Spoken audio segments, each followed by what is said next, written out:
ठाकुरों का प्रवेश नहीं है, उनके पाहन अपने करते हैं, मूर्ति पूजा नहीं करते हैं। ये इनका ईश्वर निराकार है और वृक्ष पर ही वो आह्वान करते हैं, उनका कोई मंदिर मस्जिद नहीं बनाते हैं। ये तो किसी धर्म को भी नहीं मानते। अन्य धर्म है, सनातन धर्म है, आदि धर्म जैसे है। हिंदू धर्म का मतलब क्या होता है? लोग कैसे समझे कि ट्राइबल्स होते कैसे हैं, कौन होता है? तो हमारे बीच एक महान व्यक्ति जो डायरेक्टर सर हैं, जो आईएएस से हैं। आपका नाम क्या हुआ सर? रणेंद्र कुमार। बस रणेंद्र। तो यहाँ लेकिन यह बात है, देखने से कोई बता नहीं सकता है, क्योंकि वेशभूषा से या किसी चीज़ से यह नहीं कि बड़े आदमी की तरह पदवी भी बहुत बड़ा है, लेकिन बात करने का तरीका, हर चीज़ आए हैं तो बेटे की तरह माने, हर चीज़ ये सही बता रहा हूँ जो है। तो इनका जो बोली विचार सब चीज़, ये नहीं कि आईएएस हो गए हैं तो बड़ा इनका पद से नहीं, इनका जो दिल बहुत बड़ा है, वो पद तो बड़ा ही है, दिल भी बहुत बड़ा है। और सर क्या कहेंगे, जो यह क्या बोलते हैं, जो जनजाति का जो ट्राइबल म्यूजियम है, इसके बारे में क्या कहेंगे? एक तो आपको ढेर सारी बधाई कि आपने ये हिम्मत की है कि पैदल इस देश को देखने का आपने जो बीड़ा उठाया है, और इसकी बड़ी महत्ता है। ये हमारे महाकाव्यों में जो क्या कहा जाए कि भगवान राम को दे दिया गया क्या 14 साल वनवास, तो ये कविता में एक प्रतीकात्मक तौर पे बात कही जा रही है। दरअसल उसके पीछे ये बात थी कि अगर आपको इस देश पे शासन करना है किसी हिस्से पे, तो पहले देश को समझिए। और देश जो है शहर और बाजार में घूमने से समझ में नहीं आता। Yes sir. जब तक आप जंगलों में, गाँव में नहीं जाइएगा, तब तक आपको देश समझ में नहीं आएगी, क्योंकि परिस्थितियाँ समझ में नहीं आएंगी। इस कारण से घूमने की जिम्मेदारी दी गई। अब हमारे महाकवियों ने उसको वनवास घोषित कर दिया, चाहे जो घोषित कर दिया। उसी ढंग से पांडवों को का भी वनवास है, वो भी लगभग 14 साल का है। महात्मा गांधी जब लौट के आए दक्षिण अफ्रीका से, तो सबसे पहले उन्होंने ये तय किया कि हमको इस पूरे देश की यात्रा करनी है। विवेकानंद ने भी पैदल यात्रा की थी इस देश की, उन्होंने पूरे देश को देखा था एक बार समूचा। तो ये देश घूमने का जो है वो हमारे यहाँ बहुत पुरानी परंपरा रही है। और पहले जो आबादी शंकराचार्य ने जो 4 धाम बनाया था देश के 4 कोने पे, यस, एकदम केरल में, तो एक एकदम हिमाचल में, तो एकदम एक असम में, एकदम गुजरात में, तो उसके पीछे भी वही था कि इसी बहाने धार्मिक तीर्थाटन या यात्रा के बहाने लोग अपने देश को और उसकी परिस्थितियों और देश को समझने की परंपरा हमारे देश में पुरानी रही है। महाकाव्यों में उसको वनवास कहा जा रहा है, वो अलग चीज़ है, लेकिन ये बड़ी महत्वपूर्ण है कि जिन लोगों ने इस देश को समझा वो महापुरुष हुए। और सबसे वो रामचंद्र गांधी हैं, महात्मा गांधी के पोते, जो आधुनिक भारत के सबसे बड़े दार्शनिक थे। राधा कृष्ण के बाद जो जय कृष्णमूर्ति और रामचंद्र गांधी का नाम आता है बड़े दार्शनिकों में। उनकी एक किताब है सीताज रसोई, अंग्रेजी में है। उसमें एक बड़ी बात वो रेखांकित करते हैं कि जब वो भगवान राम जब आते हैं, वो वनवास हो गया है, पद यात्रा करते हुए अब जंगल की ओर प्रवेश करना है, तो वहाँ निषाद राज मतलब आदिवासियों के राजा से भेंट होती है उनकी, जो राजा गुह नाम है उनका। तो वो झुक के प्रणाम नहीं करते हैं राम को, दोनों लोग गले मिलते हैं। ये गले मिलने को जो है रामचंद्र गांधी कई पृष्ठ में उसकी व्याख्या करते हैं कि ये जो गला मिलना है एक आदिवासी शासक का और एक आर्य पृष्ठभूमि के शासक का, ये दरअसल जो आदिवासी दर्शन और आदिवासी चिंतन है प्रकृति और प्रकृति से जुड़ाव का, और राम के साथ जो अद्वैत दर्शन आ रहा था, दोनों दर्शनों का मिलाप था और बराबरी पर मिलाप था, भेदभाव से नहीं। हाँ, बाकी लोग झुक के प्रणाम कर रहे थे कि भगवान के अवतार हैं, लेकिन निषाद राजगुरु जो है वो प्रणाम नहीं करते हैं, गला मिलते हैं, पहली बात। दूसरी बात, वो अपने लोगों को, अपने नाविकों को, अपने निषादों को निर्देश देते हैं कि आप इनको रास्ता दिखलाइए वन में। तो रास्ता दिखलाना केवल वो भौतिक रास्ता नहीं, पगडंडियां दिखलाना नहीं, बल्कि अगर आप जंगल में प्रवेश कर रहे हैं तो जंगल में कैसे जीना है, जंगल की क्या संस्कृति है, वहाँ की क्या प्रकृति के साथ जुड़ाव है, वहाँ बिहेव कैसे करना है, आपको व्यवहार कैसे करना है, वो रास्ता दिखाने की बात कही जा रही है वहाँ। तो रामचंद्र गांधी अभिभूत होके इस दृश्य को, जहाँ दोनों गले मिल रहे हैं, कि ढंग से अद्वैत दर्शन और जनजातीय दर्शन गले मिल रहा है, कि ढंग से प्रकृति और वो जो है वो गले मिल रहे हैं, उसकी बहुत लंबी व्याख्या करते हैं वो बड़ी खूबसूरत है। रामचंद्र गांधी जो एक दार्शनिक हैं, वो दोनों के गले मिलने को जिस ढंग से देख रहे हैं, वो हमारे देश की जो विविध संस्कृति है, जो बहुलता है, और आदिवासी दर्शन जो भविष्य का दर्शन है, क्योंकि यहाँ मानव श्रेष्ठ नहीं माना गया है। वो मानव का आदिवासी दर्शन में उतना ही जगह दिया गया है जितना एक चींटी का, जितना एक घास की पत्ती का, जितना एक पेड़ को, या जीव जगत, वनस्पति जगत, तो इंसान सब बराबर के लहजे पे है। ये आप जहाँ से आए हैं, उत्तर प्रदेश, बिहार और सो कॉल्ड जो मुख्य भारत है, वहाँ जो वर्ण व्यवस्था है उसमें ऊंच नीच की भावना ही उसमें ग्रसित है। हाँ, यह तो है, इसीलिए तो ये उससे बहुत ही अलग है। यहाँ कोई जाति व्यवस्था नहीं है, कोई जन्मना बड़ा नहीं होता है, कोई छोटा नहीं होता है। जो हमारे पाहन होते हैं, जो पुजारी होते हैं गांव के, वो भी खुरपी और हल और कुदाल चला के खेती करते हैं। जो मुंडा साहब लोग होते हैं, वो गांव के प्रधान, उनका नाम मुंडा होता है। प्रधान, मुंडा मतलब प्रधान होता है। मानकी साहब होते हैं, वो 20 गांव 24 गांव के प्रधान होते हैं। तो मानकी साहब लोग भी वो खेत पे वो हल चलाते हैं, खेती करते हैं, घास निकालते हैं, निकौनी करते हैं। आप लोग के यहाँ नहीं, आपके यहाँ जो है कि हाथ से जो काम नहीं करता है वो सबसे ऊंचा। ये बात सही कह रहे हैं। तो यहाँ श्रम की बहुत महत्ता है। अगर आप हाथ से मेहनत आज आपने नहीं किया है और खा रहे हैं, तो माना जाता है कि आपने दूसरे की मेहनत की चोरी की है, आप चोर है। ये बात सही कह रहे हैं। तो यहाँ श्रम की बहुत महत्ता है। अगर आप हाथ से मेहनत आज आपने नहीं किया है और खा रहे हैं, तो माना जाता है कि आपने दूसरे की मेहनत की चोरी की है, आप चोर है, खा रहे हैं। तो ये है यहाँ श्रम का एक महत्व। दूसरा कि यहाँ ये नहीं माना जाता है कि स्त्रियां जो है दोयम दर्जे की हैं। यहाँ स्त्री पुरुष की बराबरी का दर्जा, कोई यहाँ अनइक्वलिटी जो है ना, असमानता नाम की कोई शब्दावली ही नहीं है शब्दकोश में कि कोई गैर बराबर है। तो चींटी भी हमारे बराबर है, घर का बैल भी। हम यहाँ एक सोहराय करके एक पर्व मनाया जाता है। उस पर्व में बैल को सजाया जाता है, गांव घर के पशुओं को, और घर की जो गृहणियां होती हैं आंचल सर पे रख के वो पैर छू के प्रणाम करती हैं कि आपके ही मेहनत से धान जो है। किस महीने में मनाया जाता है? सोहराय अलग अलग महीने में मनाया जाता है, लेकिन वहाँ पशुधन को थैंक्स गिविंग करने का, उनको कृतज्ञता ज्ञापित करने का पर्व है कि आपके भी परिश्रम से जो धान आया है वो केवल किसान के परिश्रम से नहीं आया, उसमें आपका भी पसीना गिरा था। और उस दिन जो प्रसाद बनता है, जो बैल खाते हैं, वही घर के लोग भी खाते हैं। आपके यहाँ इस का कोई पर्व ही नहीं होगा, ठीक है, कि गोधन वगैरह में आप तो सजाते हैं, लेकिन पैर छू के प्रणाम नहीं करते होंगे और ना प्रसाद मिलके खाते होंगे। ये यहाँ की हृदय की विशालता है कि एक तो प्रकृति को अपने से अलग नहीं समझते। आपके यहाँ जो गोत्र होता है, आप कश्यप गोत्र है, क्या गोत्र है आपका? वही जो गोत्र होगा तो कृत्रिम किसी ऋषियों से जुड़ा हुआ होगा, लेकिन यहाँ जो गोत्र होता है वो जीव जगत लकड़ा जैसे गोत्र है। तो यानी बाघ ने उनके पुरखों की कभी रक्षा की थी, उन्होंने अपना गोत्र लकड़ा रखा है, टोटम बाघ रखा है। उस ढंग से कुजूर या धान, मानो वनस्पतियां और जीव जगत सबसे वो अपने को गोत्र बनाते हैं। कोई ऋषि मुनि से, काल्पनिक ऋषि मुनि से गोत्र नहीं बनाते हैं।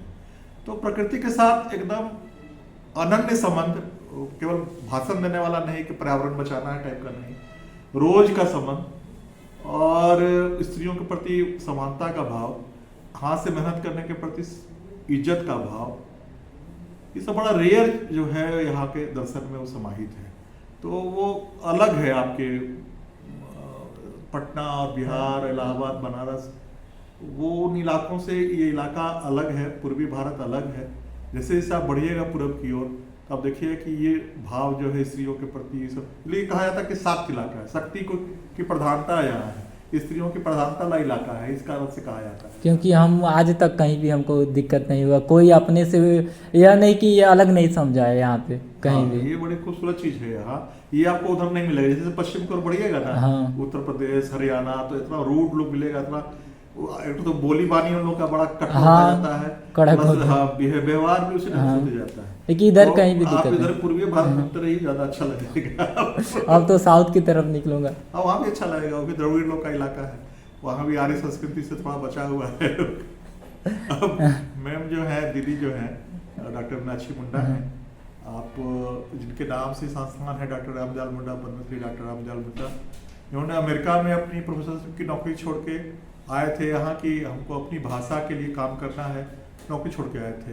उनकी भगनी है, उनके परिवार की हैं, और आप भी एंथ्रोपोलॉजी दिल्ली यूनिवर्सिटी से एमए और पीएचडी की हैं और यहाँ प्रोफेसर हैं। आप उनसे भी कुछ बात। बहुत बहुत धन्यवाद आपका सर। ये दीदी हैं, नाम बता दीजिए डॉक्टर दीदी। मीनाक्षी मुंडा, प्रोफेसर भी हैं, किस कॉलेज के हैं? श्यामा यूनिवर्सिटी में है। यूनिवर्सिटी। डॉक्टर साहब मुखर्जी। तो यहाँ पे एक हमको सबसे अच्छा लगा, हर जगह घूमा, क्योंकि यहाँ पे ये अच्छा लगा कि यहाँ पे जो म्यूजियम है टिकट नहीं लगा, यह सबसे अच्छा लगा, क्योंकि यहाँ पे टिकट नहीं लगा। वो हमको अच्छा लगा कि कोई भी गरीब से लेके धनिक तक सब कोई आके देख सकता है। वो इसलिए टिकट नहीं लगा है क्योंकि ये सबके लिए, ये इंस्टीट्यूशन ही सबके लिए है। और एक समानता वाली बात जो अभी सर बोल रहे थे, वो समानता की भावना सभी जगह रखा जाता है। आप टिकटिंग कीजिएगा तो लोग डरेंगे भी संस्थाओं में आने से। और संस्थाएं बनती किस लिए हैं कि लोगों के लिए वो खुला रहे, लोग ये ज्ञान अर्जन करने के लिए है। आप कोई भी एजुकेशन से रिलेटेड ये इंस्टीट्यूशन है। अब दरवाजे में आप टिकट लगाएंगे तो स्टूडेंट कैसे घुस पाएगा, है ना? तो ये भी इसकी खूबसूरती ही यही है। क्योंकि हम पटना में गया था, हर जगह पैर रखिए जहाँ पे पैसा लग रहा था। यहाँ पे अभी एक भी रुपया खर्च नहीं हुआ झारखंड में हमारा। सही कह रहा हूँ। दरवाजे खुले हुए हैं इसलिए। हाँ, क्योंकि हर कोई खाना खिला दे रहा है, कहीं दिक्कत नहीं हुआ। तो का मतलब क्या होता है, लोग कैसे समझे कि ट्राइबल्स होते कैसे हैं, कौन होता है?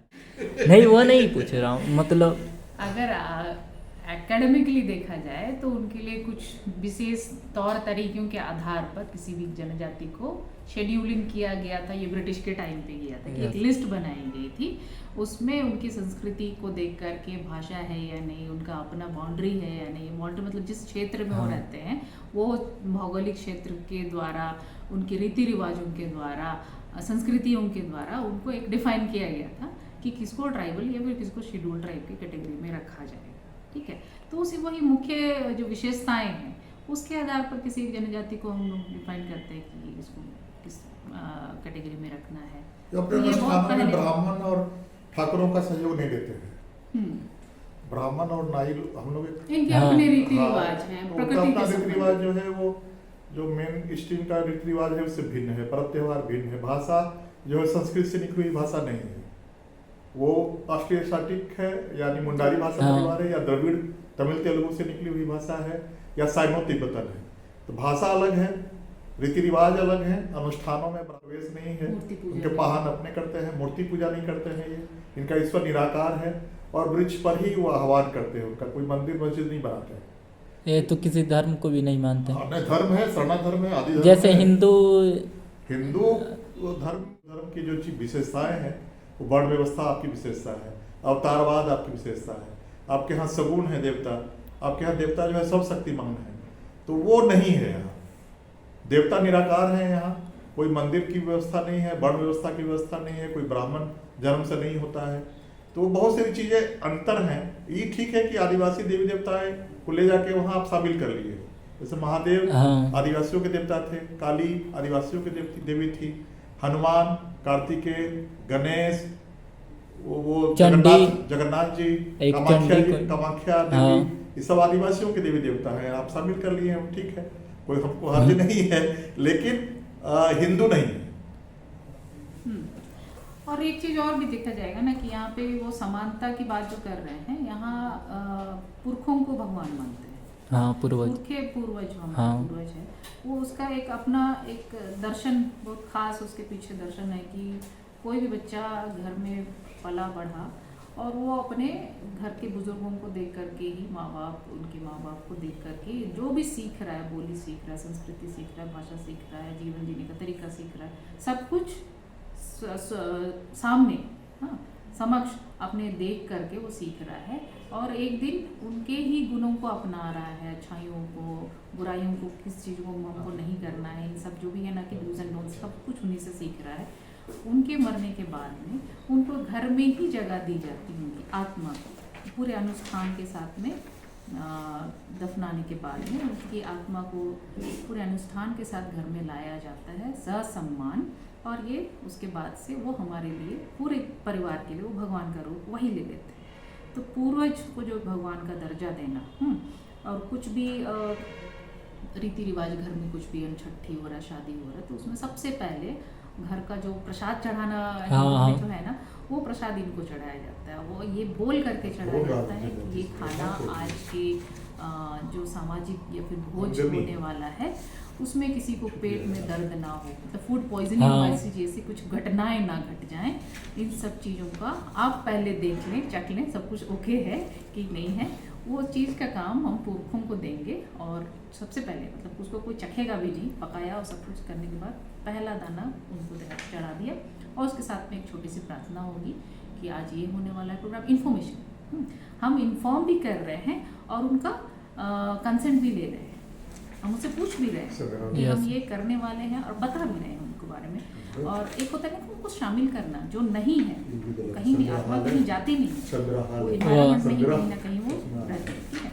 तो हम उनको भी एक जीवित व्यक्ति के रूप में, है तो नहीं वो, लेकिन उनको एक जीवित व्यक्ति के रूप में शामिल कर रहे हैं। जो खा रहे वही कर रहे हैं। घर में शायद शामिल कभी भी मदिरा नहीं चढ़ाया हाँ। जाता है या फिर मांस नहीं चढ़ाया जाता, लेकिन हम सब कुछ उनको देंगे, वो इसलिए कि बराबरी का दर्जा दे रहे हैं, ठीक है। यहाँ पे हम शुद्ध अशुद्ध का कोई ये नहीं है।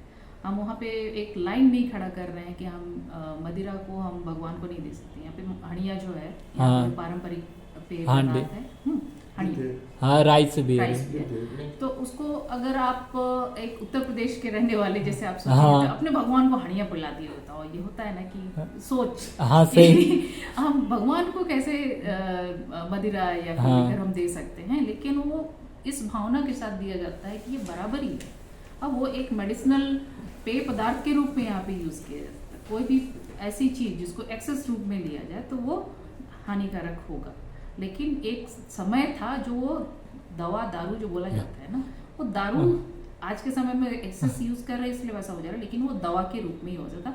अगर आप जो बहुत ज़्यादा गर्मी में है थोड़ा सा उसको लिया जाता ताकि आपको लू ना लगे, तो वो एक मेडिसिनल पेय पदार्थ के रूप में भी उसका उपयोग किया जाता है। तो इस तरह का जो इक्वालिटी आपको इस सोसाइटी में भी दिखेगा कि आप सबको बराबर का दर्जा दे रहे हैं, और एक जस्टिफिकेशन के साथ में दे रहे हैं कि हम उसको ऐसा होकर मान रहे हैं, तो हम क्यों मान रहे हैं, क्या कारण है, ये आपको मिल जाएगा यहाँ। लेकिन कई ट्राइब्स हैं जो ईसाई धर्म अपना ले रहे हैं, हाँ, तो इसमें क्या प्रॉब्लम? तो वो अपना सकते हैं, यह पूछ रहा हूँ। धर्म मानना तो ये तो नहीं, हाँ, बहुत लोग ये तो हाँ। खुला है ना, आपका इवन संविधान में बोलता है कि आपको क्या करना है। नहीं, लेकिन बहुत ट्राइबल्स हैं जैसे वो अपना ही, जैसे वहाँ सब भी जो है ना बाहर हाँ। है, जितनी जनसंख्या हमारी है हाँ। उसमें 3 या 4% ही ईसाई अगर हुए हैं, तो इतना चिंतित होने का, छाती पीटने का क्या मतलब है? वो नहीं अच्छा है, वो कहने का मतलब कोई अच्छा बुरा नहीं हाँ, है। अपना हाँ, मूल धर्म जो है हाँ। उसकी महत्ता चूंकि समझ नहीं रहा है लोग, चूंकि वो किताबों में नहीं है, या इस ढंग का अनुष्ठान जिस ढंग से हिंदू धर्म में होता है या ईसाइयत में होता है, वो भव्यता के साथ हम अनुष्ठान नहीं करते हैं, या वो विशाल विशाल चर्च और विशाल विशाल मंदिर हमारे नहीं है। तो ये सभी चीजें भी तो अट्रैक्ट करती हैं आम लोगों को। और यह भी होता है कि उन लोगों को पैसा दे दे की, क्योंकि जहाँ पे नहीं जो है उत्तर प्रदेश वाला अच्छा दिखा रहा है। वो नहीं, जैसे हम जहाँ भी गया हूँ, जैसे नागालैंड में भी उन लोग को पैसा यहाँ पसरिया में ये तो ब्रिटिश के टाइम पे भी होता था ना, कोई फैसिलिटी मिलती है, हाँ वही फैसिलिटी आपको दे, शिक्षा मिल रही है, तो कोई सा भी बच्चा को अगर आवासीय विद्यालय में रखा गया है, शिक्षा मिल रही है, आप पूरा दीक्षा उक्षा सब कुछ प्रार्थना आप उसी तौर तरीके से कर रहे हैं, तो एक ये आम आदमी की अवधारणा यही रहती कि कहीं ना कहीं आप उसके प्रति आकर्षित होंगे, ठीक है, ये ह्यूमन नेचर है, होता ही है ये। तो वो उस समय तक उसको समझ में नहीं आता है कि अगर हम उस तरफ चले गए या फिर उस धर्म हाँ। को अपना लिए, तो अपने साथ जो एक आवासीय विद्यालय में जो बोलते हैं कि नेगेटिव क्या होता है उसका, कि आप 8 से 10 साल वो बच्चा आवासीय विद्यालय में रह गया, 8 से 10 साल अपनी संस्कृति से वो कट गया है, सब चीज़ों पता ही नहीं चला। भाषा उसकी छूट गई, भाषा में बहुत सारे चीज़ होते हैं, उसके पारंपरिक ज्ञान उसमें होता है, उस संस्कृति के बारे में होता है, गाने होते हैं, गाने वैसे गाने होते हैं जो कि आपको हिस्ट्री बताते हैं उसके बारे में, क्योंकि लिखता तो था नहीं। तो ये सब कुछ वो 10 साल के दौरान में सब कुछ छूटा उस समय, और एक बार छूट गया तो ना आप इधर के रहे, ना खेती करने के लायक बचे, ना उधर के रहे, तो कहीं और जहाँ रास्ता दिखेगा आदमी उधर ही जाएगा। ये आम आदमी की प्रवृत्ति है। तो उसमें लोग अपना लेते हैं, वो समझ को जब समझते हैं तो वापस आ जाते हैं कि ये हमारे लिए क्या था क्या नहीं था। तो ये होता है। बहुत महत्वपूर्ण नहीं है। हाँ, जैसे हम पसरिया में थे तो जैसे उराव जाती है सैंथाल, और तो हम लोग पूछे तो जनजाति हाँ जाति बाबू। हाँ, तो हम पूछे तो कह रहे हैं देखिए हम लोग का जो धर्म है वही रहेगा, ये नहीं कि हम लोग, बहुत लोग कहते हैं लेकिन हम लोग का जो धर्म है वो उसी में रहेंगे। हाँ, तो सरना और आदि धर्म है। हाँ ठीक तो है। ठीक है। तो खाना का टाइम निकल रहा है, मुन्ना जी हैं, हम खाना खिलाने ले जाएंगे। मुन्ना